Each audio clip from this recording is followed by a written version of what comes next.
Linde Werdelin leverer ekstrem håndværksmæssig dygtighed inden for ure. Den danske virksomhed har kombineret dansk design med schweizisk kvalitet og skabt en række ure, som har vækket stor opmærksomhed inden for branchen på kort tid. De to venner, Jørgen Werdelin og Morten Linde, grundlagde virksomheden i 2002 og havde en vision om at skabe et analogt ur, der kunne sættes sammen med et digitalt instrument, som kunne bruges i henhold til at stå på ski, at dykke, foruden selvfølgelig også at bruges i både formelle og uformelle sammenhænge, som et klassisk schweizisk ur. Grundlaget for ideen kom blandt andet fra Jørgen Werdelin, som i 1996 fandt sig selv i en snestorm, hvor han ved et uheld gik ud over en klippe og brækkede ryggen. Linde Werdelin er en produktionsvirksomhed, der handler på business-to-business-markedet, men har rettet salget mod business-to-consumer, hvorimod mellemhandlerleden altså er en urmager eller en smykkeforretning.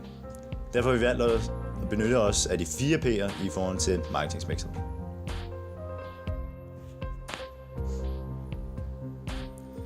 Virksomhedens ure er delt op i 2 grene, om man vil. Speed og Octopus. Octopus kan sættes sammen med måleinstrumentet The Reef og kan dermed blive brugt til at dykke, da urhuset er designet som et dykkerur. Speed kan derimod sættes sammen med instrumentet The Rock og er dermed et effektivt værktøj for skientusiaster og f.eks. bjergbestigere. Dette instrument kan måle f.eks. luftfugtighed, vejret, temperatur med mere. Begge ure er designet og udført i meget høj kvalitet. De funktionelle egenskaber for begge ure er deres bevægelse, altså mekanismen, der gør, at uret kan måle tiden. Herudover er der f.eks. rem, deres vandresistens op mod henholdsvis 100 meter for Speed og 300 meter for Octopus.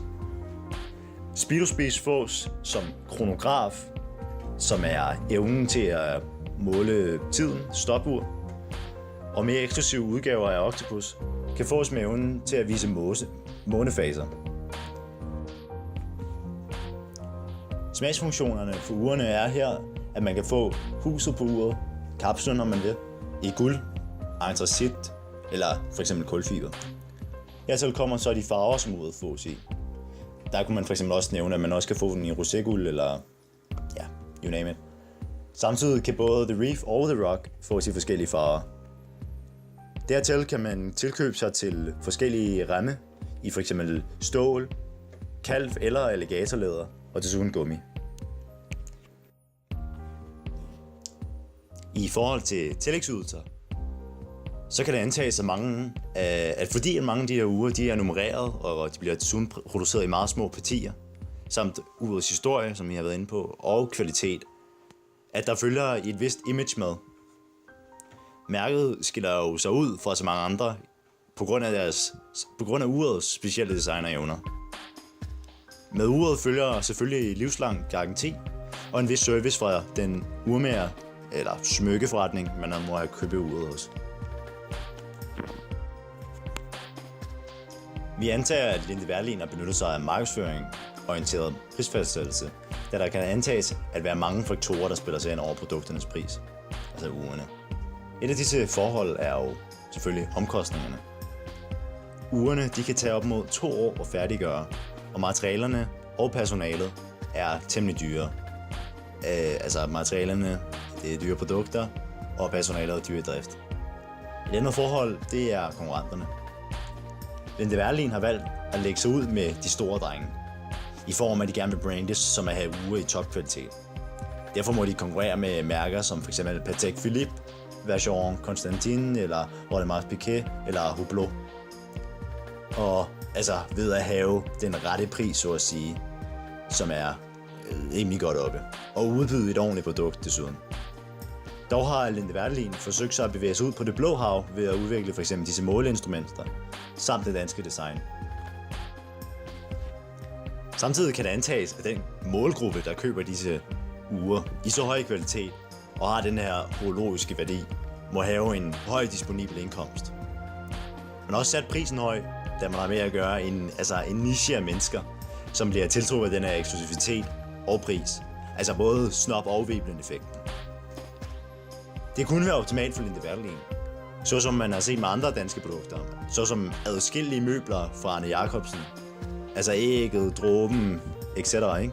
som netop også tiltrækker en niche af mennesker, hvor der også er fokus på det her danske design.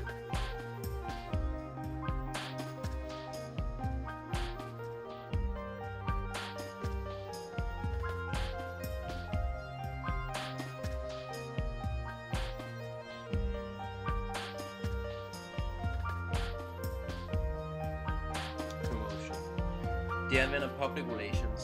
Det gør de gennem diverse sociale medier, som f.eks. Facebook, Twitter og Instagram. Sociale medier er perfekte til viral markedsføring, da det lægger meget op til, at man skal f.eks. dele med venner. Udover dette bliver de ofte omtalt på diverse blogge. Dette skyldes deres konstante innovation og det gode håndværk i uret. Her ser vi et eksempel på en af de blogge, som der blogger rigtig meget om uret. Dette urfirma befinder sig nærmest på Blue Ocean, da de har opfundet noget, der hedder horologi, som ikke findes i andre urmærker. Dette fremhæver selvfølgelig kraftigt snop-effekten, da det ligesom er, at man skiller sig ud fra mængden. Da Linde Werling ingen udgifter har til diverse markedsføring, har urmærket derfor mange flere penge at bruge på selve produktionen af uret. Og det gør selvfølgelig også, at uret bliver meget mere eksklusivt. Og så videre til Place. Linde Werling har ikke deres egen butikker. De vil dog kun fremvise de allerdyreste urbutikker, som er placeret i de dyreste områder i verden. Udover det, skal der udelukkende sælges meget eksklusive uger i disse butikker. Det er selvfølgelig også med til at fremhæve Weber-effekten.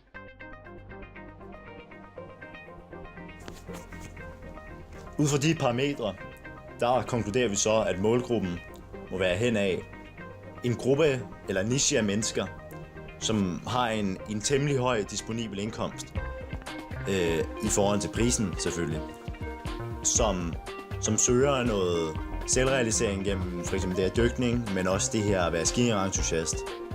Og samtidig dertil, så kommer der altså det her image, en profilering så at sige, som man kan få igennem, altså man kan få opfyldt egobehovet igennem at købe de her uger. Så selvrealisering og egobehov. Samtidig så har du du har altså de her dykkere og de her skientusiaster, og så har du også en eller to uger, som måske snarere er rettet mod reelle rigmænd, så at sige. Det var så Simon og Gustavs præsentation af Linde Werling. Tak fordi I lyttede med, og så med.